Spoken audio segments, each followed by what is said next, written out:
resulta nada fácil describir con palabras un dibujo, porque precisamente la magia del dibujo, la magia del arte, reside en que es una cuestión personal, intransferible del artista, pero al mismo tiempo es como si el artista supiese que vamos a comprender el significado, que vamos a entender con áreas no racionales de nuestro ser lo que nos quiere expresar. No es difícil describir con palabras un dibujo, sobre todo cuando es horripilante, espeluznante de verdad. Pero ese dibujo llegó apenas hace unas horas a través de Twitter. Yo lo vi en un primer pantallazo en la madrugada de ayer, después de terminar el programa de Cuarto Milenio, para situar las acciones, ¿no?, y el tiempo, aunque vosotros podéis escuchar este universo Iker en cualquier momento, pero para que veáis también que esto tiene la fuerza de lo que acaba de ocurrir. Un dibujo irrumpe en nuestro mundo digital, un dibujo de un gran dibujante que nos intentaba explicar algo. Vamos a ver si yo lo logro.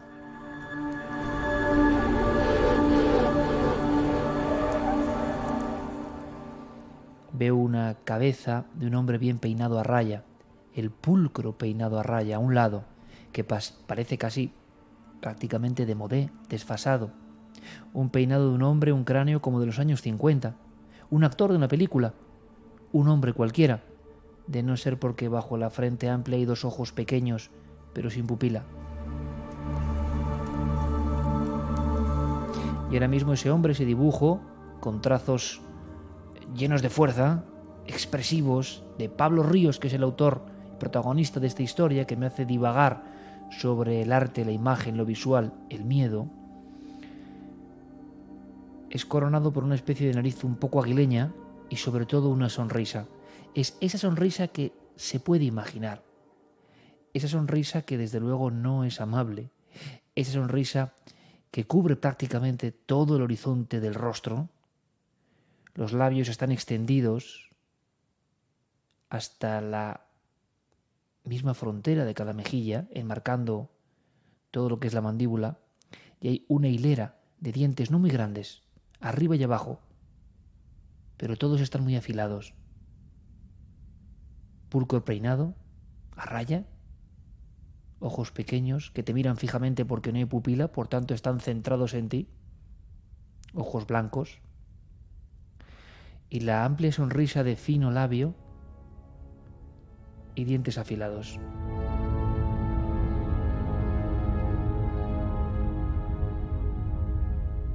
Es como un hombre normal de otro tiempo, un hombre cualquiera, pero que en el ojo glauco y en esos dientes puntiagudos como de animal, como de pez, como de lamprea, antes que de humano, ya lleva la carta de presentación de algo que no es convencional. Es ese chirriar del misterio, es esa especie de desarmonía del misterio, es el puzzle extraño, como hecho a jirones, que quizá por eso nos asusta, porque rompe el concepto de nuestra ordenada realidad.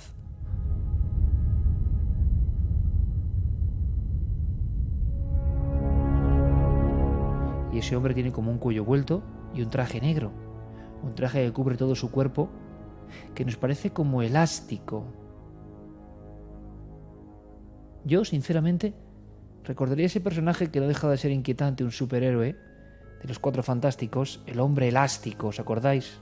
Era un hombre normal, como un oficinista que viene a vernos a casa, pero que a veces nos vigila detrás del espejo, que en la noche de la pesadilla infantil está guarecido en un rincón de la habitación, que puede aparecer junto a esa silla donde guardamos nuestra ropa, que su cara se aparece como las formas de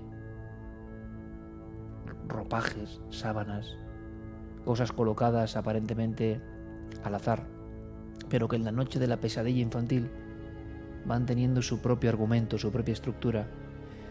Es ese Mr. Fantástico, es ese personaje, pero imaginarlo vestido de negro, de luto absoluto, con las piernas muy delgadas y finas, y los brazos extendidos hacia nosotros, muy delgados y finos, y las manos también están arqueadas como una araña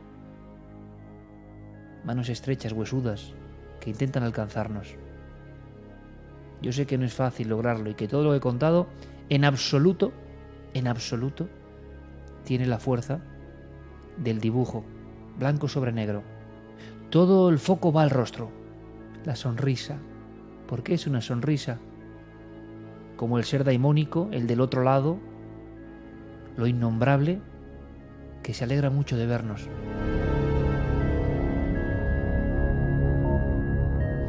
Pero el asombro, y concedíamos además mi amigo Diego Marañón y yo al mismo tiempo, cosa que me ha parecido muy curiosa, el inconsciente colectivo funciona hasta para esto. Nos dimos cuenta de que en mitad del marasmo del Twitter, que yo repasaba, seleccionado por el amigo Guillermo León, y que con buen tino había incluido este dibujo. ¿Por qué? Porque en Cuarto Milenio, Diego y Santi y el profesor Vicente Garrido habían estado hablando hace apenas unas horas de los creepypasta, esa especie de mitos modernos, esas historias de miedo creadas y que van evolucionando a través de la fuerza de la red, creaciones puramente de este mundo digital, que van puliéndose a sí mismas, que van incorporando hechos nuevos y que tienen una base que siempre es la misma como ha sido desde el inicio de la humanidad: el terror, el asombro, lo inconcebible, lo extraordinario, lo tenebroso, como en este caso. Y en mitad de las conversaciones, y en mitad del mito, y en mitad de la discusión sobre por qué surgen fábulas, nos pasaba algo. A lo mejor a vosotros, desde el otro lado de la pantalla, si compartís este programa con Cuarto Milenio, también os pasó algo similar. A mí lo que me ocurrió es que yo, como tantos otros, sabía que todo lo de Slenderman, el hombre delgado, con una especie de tentáculos desdibujados, apareciendo en fotos junto a niños de 3 o 4 metros de altura, vestido con un traje negro como esta figura que atormentaba la niñez de Pablo Ríos, el dibujante, el gran dibujante y gran autor de novela gráfica. Yo sabía que era mentira, sabía que era una ficción, sabía que era irrealidad, sabía que pertenece a ese mundo que nos hemos obligado a creer que es mentira, que no tiene nada que ver. Pero la simple visión de su dibujo, como la simple visión de las imágenes falsas y creadas de Slenderman, de repente nos conectaban mágicamente con algo. De repente nuestra mente racional cedía en la balanza ante el hemisferio derecho, creativo, mágico, artístico y también de lazo con lo misterioso. Y de pronto, la sensación es que volvíamos a los miedos infantiles. Y de pronto, la certeza de que aun sabiendo racionalmente que lo que estábamos viendo era falsedad, eran mitos modernos, de pronto el miedo. Y esto sí que es digno de ser analizado. ¿Por qué, si sabes que es falso absolutamente, hay algo muy profundo en tu interior que al ver el estigma de Slenderman, la figura de algunos personajes, el dibujo de Pablo, la sonrisa llena de dientes afilados, ojos sin pupila y la cara de un hombre absolutamente normal repeinado a un lado? ¿Por qué sentíamos un latigazo del miedo que hasta nos avergüenza un poco? ¿Por qué?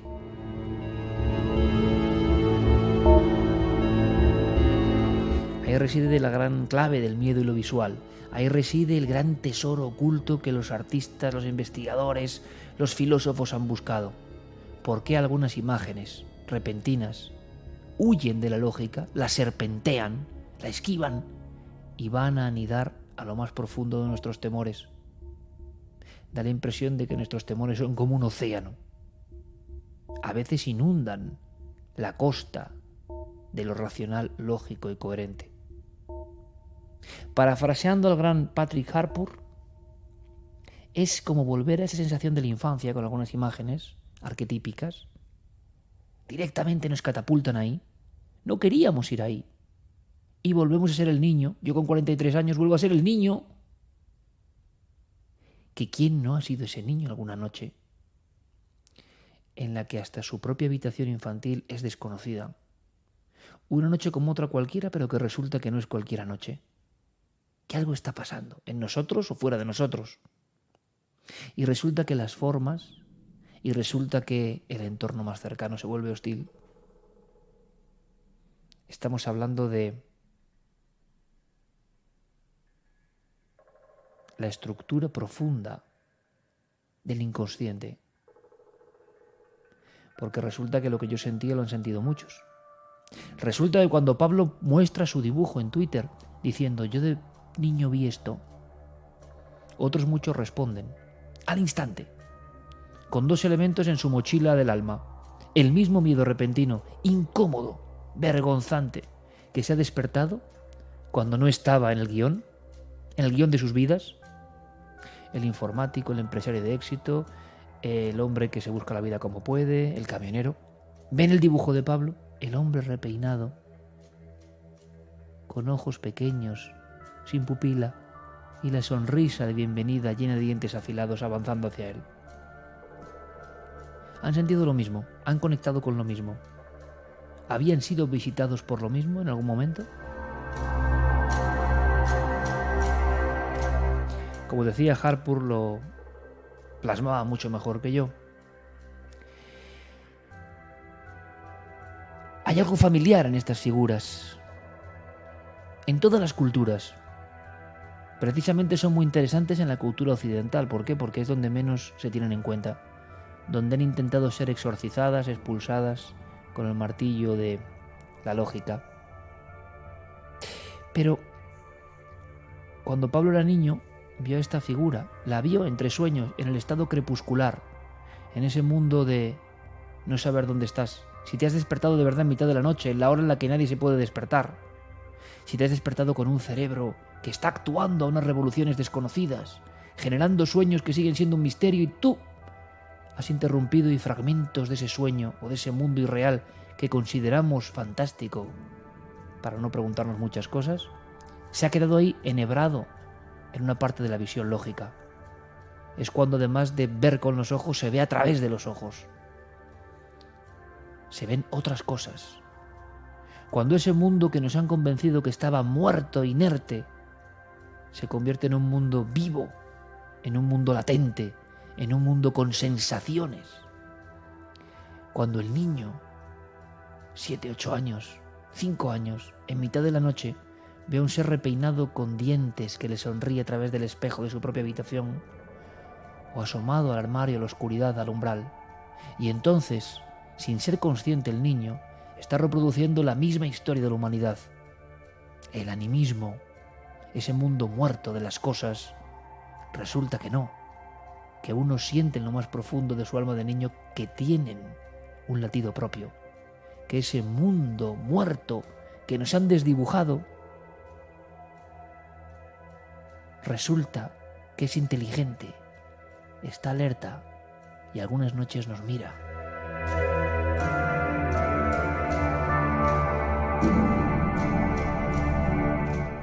Decía también Harpur o Kingsley que a veces hay que hacer más caso en la investigación, no de lo que se ve, no de la figura en sí, sino del acto de ver, de por qué un niño ve eso y por qué un adulto, han pasado 30 años, 35 de aquella visión, le vuelve el mismo miedo, sin matizar, purísimo, escalofriante.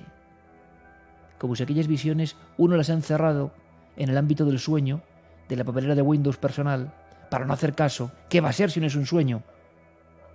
Pero es como si los últimos coletazos de la mente infantil hubieran conectado con su dial con eso que a veces se presenta.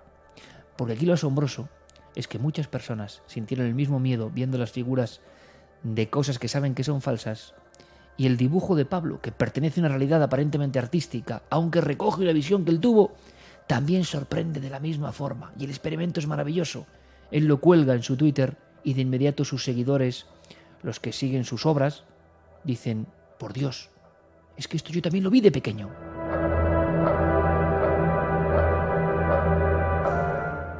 Pablo además aseguraba, lo hacía nuestro compañero Diego, que escuchaba como un chirrido. A través del espejo, primero pequeño y luego ampliándose, avanzando, surgía la cabeza del hombre repeinado, el traje negro, el cuello vuelto. Las figuras finas en general, que parecen pertenecer a esta especie de umbral extraño de la pesadilla, los brazos alargándose, la sonrisa con dientes, los ojos sin pupila. ¿Y qué pasa? Que oía eso, una especie de roce, de arrastrarse. Él decía, como si fuese un muñeco vivo pero de goma, que avanzaba desde el otro lado del espejo.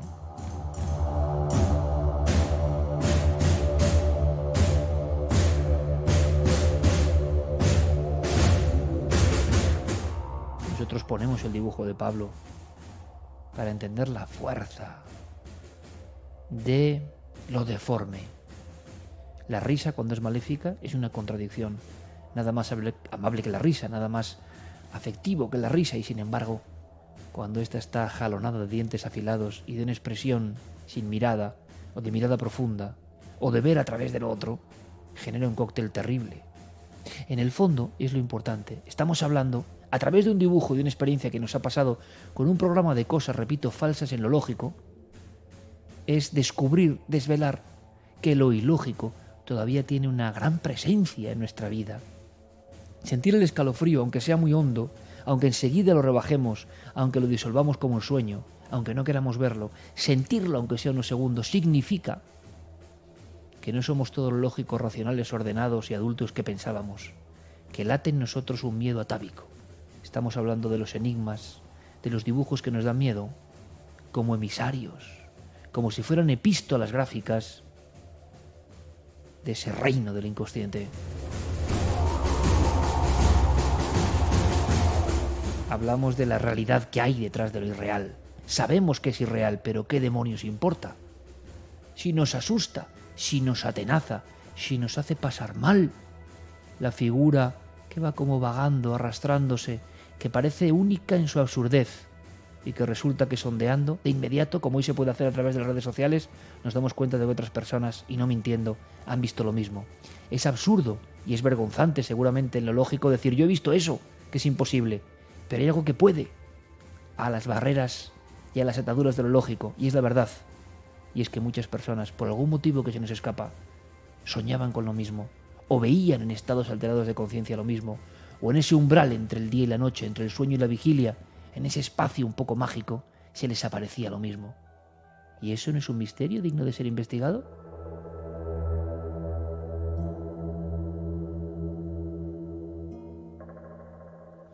Dicen algunos filósofos que detrás de estas figuras, detrás de estas imágenes, detrás de esta potencia, que no hace falta mucho más que pum, pum, pum, 4 toques. La sencillez es lo difícil. En la prehistoria ya lo hacían, ¿eh? Pam, pam, pam. Y allí está la imagen plasmada. No hace falta más. No hace falta más decoración.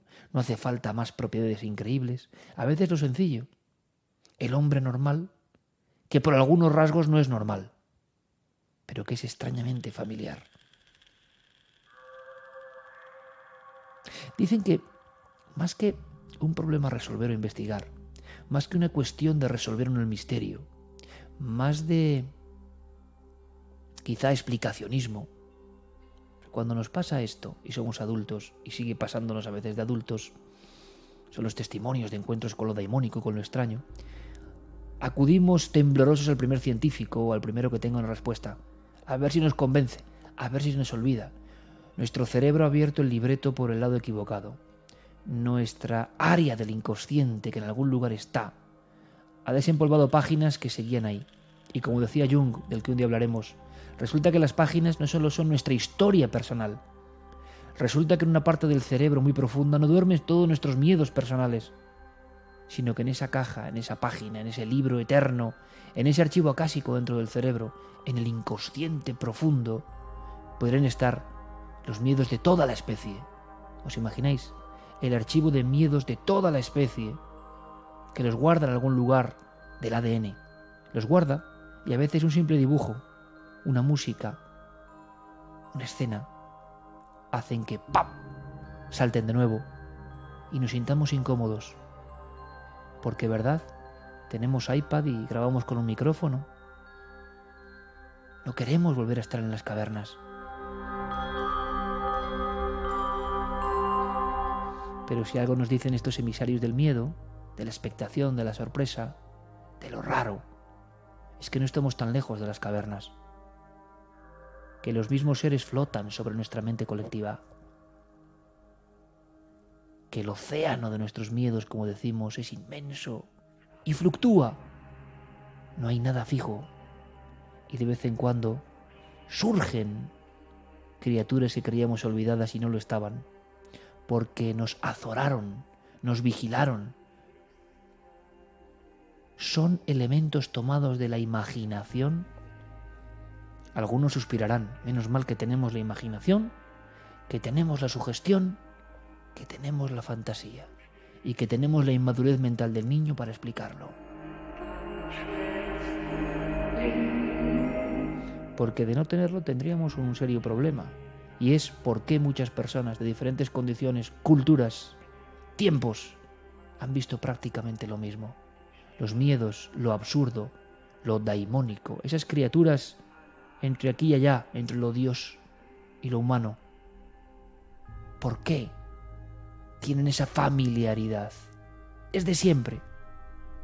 ¿Por qué nosotros en una tumba egipcia, en una tumba etrusca, en un viejo cuadro medieval, en un capitel, podemos sentir el escalofrío?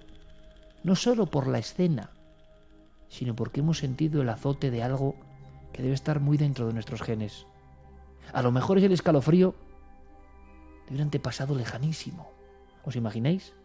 En la evolución de nuestra célula hay una pequeña celdilla donde casi como proceso evolutivo quedan los miedos.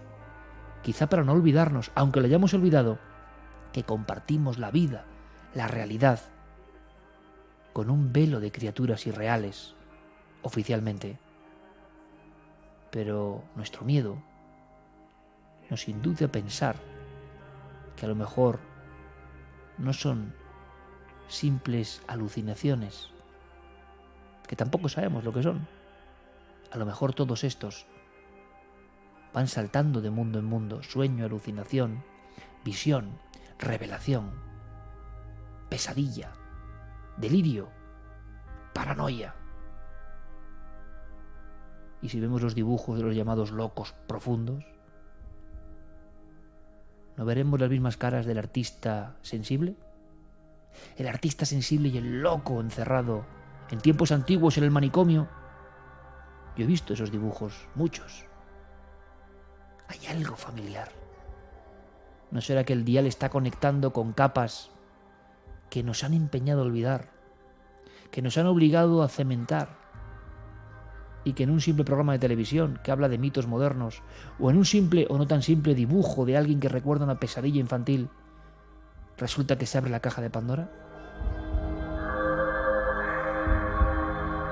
Decía Carl Gustav Jung que no hay argumentos concluyentes contra la hipótesis de que estas figuras arquetípicas estén dotadas de personalidad, porque se perciben como experiencias absolutamente reales.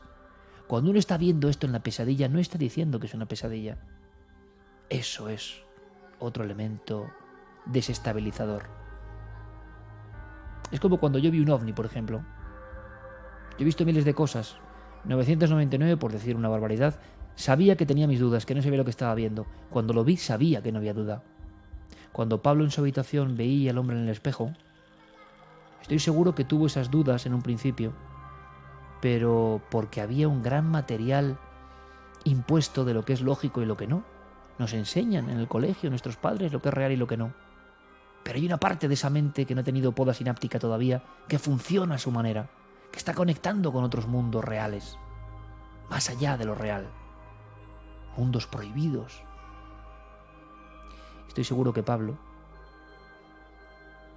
en esa noche, como tantos otros miles de Pablos, supo que está viviendo una experiencia real, lo suficientemente importante como para no ser olvidada, lo suficientemente clave en su vida como para que en cuanto vuelva la imagen, en cuanto vuelva el recuerdo, como a él le pasó escuchando Milenio 3, ¡pam!, surjan una serie de cosas inefables, inexplicables, una serie de cosas que no podemos describir.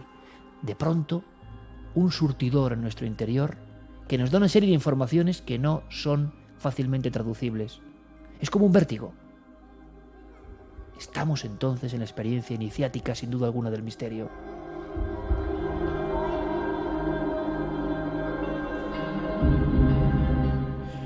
Repito lo que decía Harpur. No es una cuestión de investigar o explicar, sino que estas figuras, en el fondo, quizás son una invitación a la iniciación en el misterio. ¿Qué habría pasado de ese Pablo o ese niño, que luego fue dibujante, o tantos otros niños que ahora nos escuchan y que ya son adultos, si se hubiese levantado uno ante el espejo? Si hubiese mirado la cara de la figura con labio fino, dientes afilados como una sierra arriba y abajo, ojos vacíos pequeñísimos, con cejas casi de payaso blanco, el pelo repeinado. ¿Qué hubiese pasado si en vez de forzar su mente a decir que es mentira, haberse invadido por el miedo lógico, se hubiese levantado de la cama lentamente, se hubiese acercado al espejo, hubiese pensado que es verdad, que es una verdad que a veces nos rodea, sobre todo en la niñez, y que luego se va esfumando por los tabiques que hemos puesto en nuestro cerebro, aunque de vez en cuando nos surja en una carretera, en un descampado, tiempo después a los pies de la cama de nuevo y no hay espejo. ¿Qué hubiera pasado si ese niño se hubiese levantado y hubiese intentado dialogar con esa figura? Es sugerente, ¿no? ¿Hubiera recibido alguna respuesta? ¿Hubiera habido una información suplementaria? ¿Hubiese de pronto surgido algo clave, todavía más profundo? ¿Es esa especie de avatar o de enviado, por horrendo que parezca, una especie de emisario que nos invita, como en Alicia en el País de las Maravillas, a pasar al otro lado? Pero no entre la vida y la muerte, sino otro lado de cosas. No es la locura y sus visiones, por ejemplo, de Edgar Allan Poe, sino la facultad de un dial un poco más expandido. ¿Cuántos locos han sido, entre comillas, encerrados,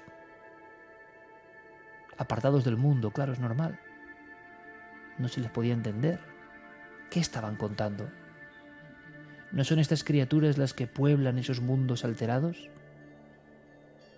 ¿No somos criaturas que han intentado echar paletadas de cemento desde el principio del tiempo, sobre todo en los últimos 150 años, cuando nacen las instituciones psiquiátricas?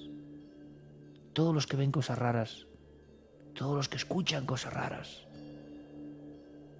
solo tienen un sitio y una patria: la mazmorra oscura. Y me imagino que tenía que ser terrible, porque a lo mejor en la mazmorra oscura, en esos pocos metros cuadrados, arracimado ahí el preso, con el platillo y el pan duro, y en mitad de la pared, porque para estos seres parece que no hay dificultades ni fronteras físicas. ¿Y os imagináis en mitad de la pared? Se va dibujando el pelo a raya, los ojos, los dientes afilados, la figura delgada, las piernas arqueadas, el sonido como de goma, los brazos estirados. Es difícil, porque cuando uno tiene el dial un poco desviado, posiblemente no puede huir de la llamada. ¿Y cómo comprender la llamada de lo extraño? La puerta, el umbral de lo extraño que tantos sabios de la antigüedad conocían.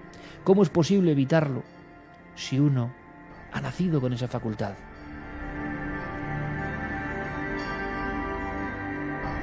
Decía Jung que el inconsciente es ese océano que llevamos dentro, el depositario de nuestra experiencia pasada y el de toda la especie, que no puede describirse, sino representarse mediante metáforas. Es decir, yo no puedo explicar científicamente qué es el inconsciente y sus figuras y sus arquetipos o símbolos universales que calan en un montón de corazones, de almas y de mentes al mismo tiempo, que por eso nos sorprendemos, porque la experiencia es común, es compartida, no es única. Solo el arte, por ejemplo, puede aproximarnos a esa sensación. Y por eso yo cada vez comprendo más el escalofrío que me produce una figura desenterrada en Nazca, el rostro de una esfinge solitaria en algún desierto nubio, el Pantocrátor, que aunque representa al Dios Padre, a mí me sobrecoge porque hay algo en su mirada estremecedora que realmente me hiela. Estamos viendo símbolos visuales que nos atenazan. Si algo puede resumir todo esto, es alta profundidad psíquica.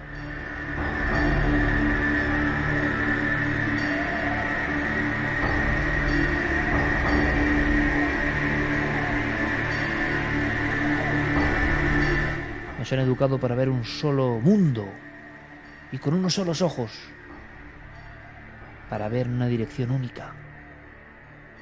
Y sin embargo da la impresión que en la niñez, en la infancia, las visiones paralelas, como en la infancia del ser prehistórico, de las culturas de los misterios griegos, de los mesopotámicos, nos da la impresión de que esas visiones paralelas, esas otras esferas un tanto irreales, donde cabía la luz y la sombra, lo extraordinario y lo artístico, la revelación, lo sagrado, donde todo eso fluía, ha sido apartado conscientemente, con decenios de preparación, de educación. Un niño ve esto y no puede más que ocultarlo, más que ir al psiquiatra que le recomiende una medicina. Pero antes no pasaba eso, solo ocurrió en cierto momento de la historia. Nos han educado para tener esa única visión, y por eso llamamos al sabio que nos tranquilice enseguida. Y solo es el arte el que nos puede embrujar de nuevo. El arte de un dibujo, de un amigo que lanza en Twitter la visión que él tuvo de pequeño. Y resulta, es maravilloso y es asombroso que un montón de amigos han visto lo mismo. Le ha dibujado su sueño, le ha dibujado su señor de los sueños, le ha dibujado su creepypasta que resulta que tenía algo de verdad. Como tanta gente que dice eso de Slenderman es que se ha visto. Muchas figuras de encuentros cercanos del tercer tipo no son muy lejanas a Slenderman. Nos queda el alivio de saber que es una ficción. Si ya. Si muchos escucharán el universo Iker y dirán, oye, que es una ficción, que ya me lo sé. Lo que os estoy contando es que en lo profundo de la ficción quizá haya una verdad tan real como la que consideramos única y certera. Y al final ese es el camino del misterio siempre. La razón ha provocado el declive de estas figuras, en el sentido de que si antes se creía, se podía observar, se podía incluso hablar con ellas, trazar un diálogo, como los iatromanti, que lo hemos contado, a través de los sueños. No miraban para otro lado los iatromanti de la antigua Grecia. Aparecían las visiones en el sueño como en tantas historias y mitos de la humanidad. Se hablaba con ellos. Cuando al chamán le parecía momento óptimo, viajaba al otro mundo, y en las pinturas del otro mundo hay algo familiar, algo que nos puede sobrecoger en mitad de la caverna o en mitad de la tumba, en mitad de Jordania, como a mí me ha pasado, en Tierra Santa, con esas primeras máscaras. Yo estuve rodando allí. Las primeras máscaras tienen algo que podría ser como el dibujo de Pablo Ríos hace nada, a través de Twitter. Del Twitter a la máscara neolítica de 12.000 años. Y sin embargo hay algunas formas que nos recuerdan a unos personajes comunes. ¿Han sido inventados realmente? ¿Sí? ¿O son un recuerdo de algo que siempre ha estado ahí?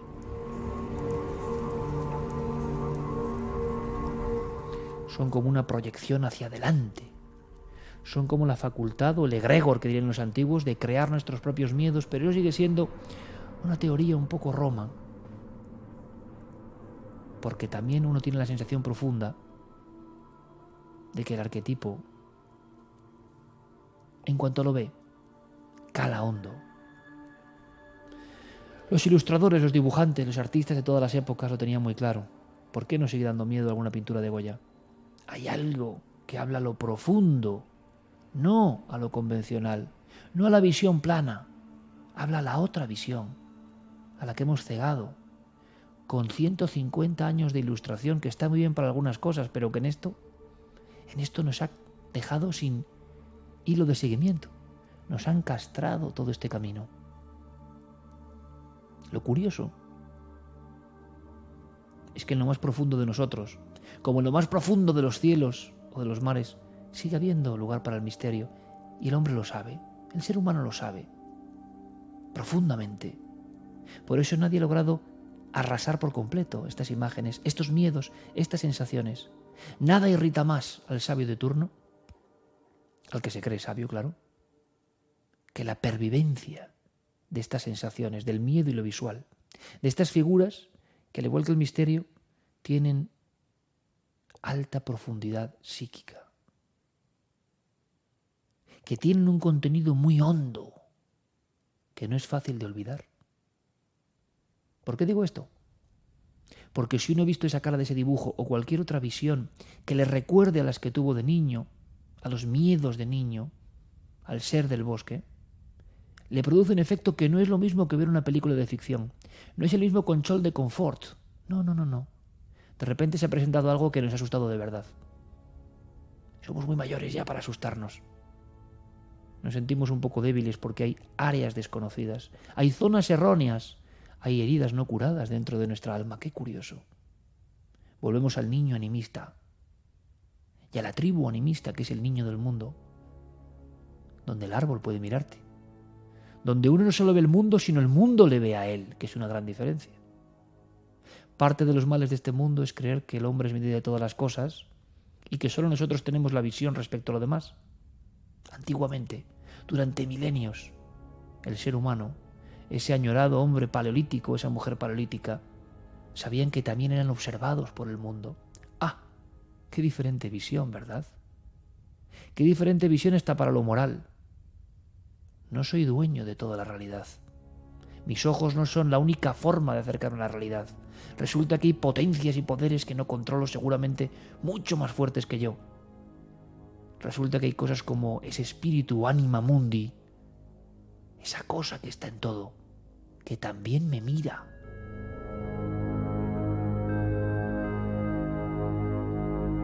Por eso, para el hombre primitivo, mal llamado primitivo por algunos creyéndose más sabio, repito, es absurdo adorar un objeto o pensar que éste puede cobrar vida o tener el ánima de experiencias pasadas.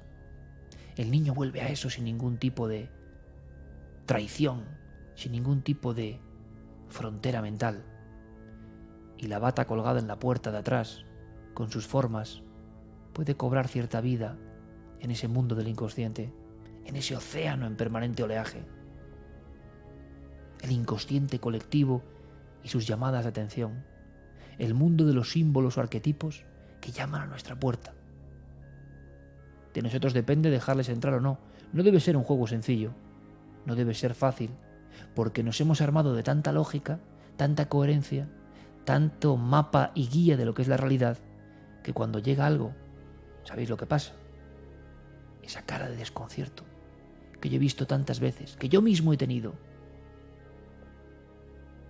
Cuando lo desconocido entra en nuestra vida, entra en la profundidad de nuestro yo, resulta que, al menos por un tiempo, se nos desmorona todo. Lo intentamos olvidar. El testigo que vio aquella figura como un autoestopista en mitad de la noche, mirándole fijamente, con una medio sonrisa, altísimo. Cualquier otra figura arquetípica que por algún motivo que desconocemos le salió el paso aquella noche. Durante un tiempo lo pasa muy mal. Luego lo intenta olvidar. La mente tiene su rodillo, su túnel de lavado. Pero basta un programa, basta un recuerdo, basta un dibujo para que ¡pum!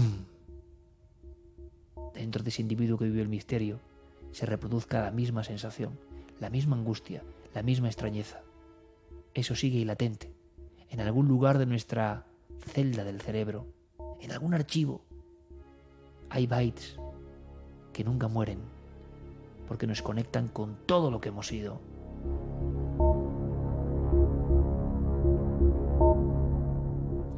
Fue una sorpresa y un experimento curiosísimo. Saber que a través de unos mitos, unas leyendas, y nadie dice que no lo sean, experimentar estas cosas. Aquí la pregunta es darle la vuelta, cobrar otro sentido en general. A ver si las leyendas y lo que consideramos irreal tiene una parte de realidad que nos afecta. Ya nos afecta, ya por tanto es real. Entraríamos en profundidades incluso elevadas, alta profundidad psíquica. Lo mismo que ocurre cuando surge la campana de realidad y alguien ve lo extraordinario de verdad. Pero nosotros queremos ser sabios, intentamos. Sabemos como Sócrates que sabemos poco, ¿no? Nada. Cada vez menos. Pero decía Aristóteles aquello de que el hombre sabio es al ignorante lo que los vivos a los muertos. Por lo menos tenemos el anhelo de saber, aunque sepamos que nunca vamos a saber nada. Tenemos el impulso de preguntarnos cosas que para otros serían locura. este mismo programa de esta noche mientras llueve junto a la buhardilla. Esto es una locura absoluta. Es muy fácil para alguien, evidentemente, que me escuche, muchos no harán el esfuerzo, sobre todo para alguien que no sabe ni de qué va. Esto es una tontería de un dibujo de un ilustrador sobre cosas que son fantásticas. Se quedará tan pancho.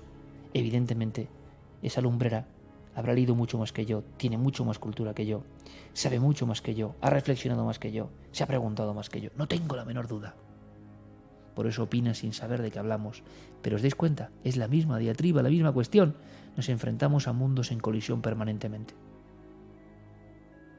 Sería bueno cuando tengamos un sueño, una visión, una sensación, quizá dar un paso más allá, porque hay algo que hemos aprendido, por lo menos yo, esta noche, con la experiencia de este gran ilustrador, gran creador y gran artista, que nos legó ese dibujo, ¿no?, a vuela pluma, que conectó con los demás. Que al final, lo otro, lo daimónico, lo intermundum, los arquetipos del inconsciente, las estructuras de la pesadilla, de la luz y de la sombra, lo no convencional o lo no humano, esa materia, la misma de los sueños, la imaginación, la fantasía, el misterio, eso va transformándose, va evolucionando. Parece que nada puede con ello, y eso es irritante para muchos. Da la sensación de que se va transformando. Esta realidad siempre está viva. Es capaz de adaptarse, de regenerarse. El mismo fenómeno del creepypasta nos sorprendía porque, solo analizado como ficción, solo como literatura, es muy interesante. La gente está actuando igual que actuaban con los mitos griegos, con las leyendas antiguas. Está creando, está generando. ¿Y qué es lo sencillo? Decir, claro, es una invención literaria. Claro. Y yo digo, y me atrevo a decirlo porque para eso este es mi lugar de locura, de la buhardilla y la noche. Eso es la capa tan superflua, la que puede ver hasta el más tonto. Y ver las cosas desde la óptica que las puede ver el más tonto. No sé yo si es un ejercicio intelectual interesante.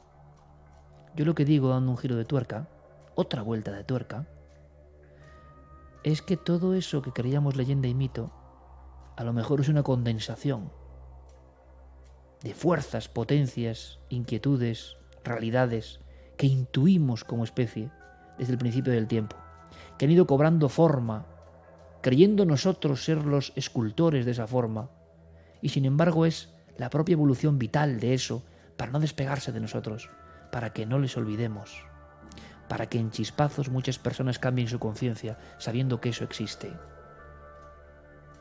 El océano del inconsciente nos golpea, aunque muchos crean estar en tierra firme. Y en el océano profundo del inconsciente hay figuras abisales, oscuras, que a veces nos sonríen, vienen a vernos. ¿De dónde venís? ¿Dónde estáis? ¿Más allá de la muerte? No parece, porque podéis intervenir en nuestra vida, adaptándose a los cambios. Da igual la imprenta, da igual la flecha de sílex, el buril, la tablilla donde contar los primeros relatos del viaje al más allá. Da igual el teclado modernísimo, el módem, el satélite, la fibra óptica, da igual. Ellos siguen ahí. A través de la pantalla, como antes a través del relato oral o del dibujo, se presentan los dibujos y las imágenes que nos dan miedo. Imágenes que nos dan miedo. Pero no por el miedo en sí, ni por ellas mismas, sino como guardianas de un umbral que en algún momento de la vida siempre nos da un toque. Parece que aunque no lo sepamos, siempre hay una oportunidad para saber un poco más de ese otro lado que siempre nos acompaña. Y sin duda en la infancia, esas llamadas son más habituales. Versión de tontos e idiotas, el niño se imagina. Versión, creo yo, un poco más profunda, es cuando el cerebro está en su máximo esplendor captando todo, lo lógico, lo impuesto y lo libre. Y en lo libre, el terreno desconocido para estas figuras que nos dan miedo. Seguro que hay otras que no dan miedo y que son luz, resplandor, mensaje, revelación. Yo creo en eso y lo he vivido. Cambio de vida a través de esas sensaciones. Pero hoy nos ocupamos de esas que nos dan miedo. Porque al final solo el canto, la invitación a penetrar, a comprender que hay otro mundo, me parece a mí que esa es la misión de todas estas figuras desde siempre. Y como queremos saber, como sabemos que hay una gran diferencia, como decía Aristóteles, entre vivos y muertos, los que quieren ser sabios y los que quieren ser ignorantes, nosotros seguimos ahondando en las tinieblas de la mente, porque hablar de mente para algunos es descartar la realidad. Se ha imaginado. ¿Qué sabréis lo que es la imaginación?, dicen algunos filósofos hoy. Como decía Borges, realidad e imaginación. Y puede que una no sea más verdadera que la otra. Los artistas y los locos, los poetas, los últimos emisarios de ese mundo, los últimos que nos gritan que eso está ahí. Y la sensibilidad, por fortuna todavía no muerta de la especie, conectando con eso. Seguro que muchos habéis tenido la experiencia. Cosas que no encajan. Cuando vuelven, el escalofrío interno. Es una impresión que sabemos en lo hondo que tiene otros códigos, que nos habla a ese otro yo que debe estar dentro de nosotros mismos. Qué locura, ¿es verdad? La locura me parece a mí que empieza a no ser tan mala. Puede que empiece a ser la única forma de entender.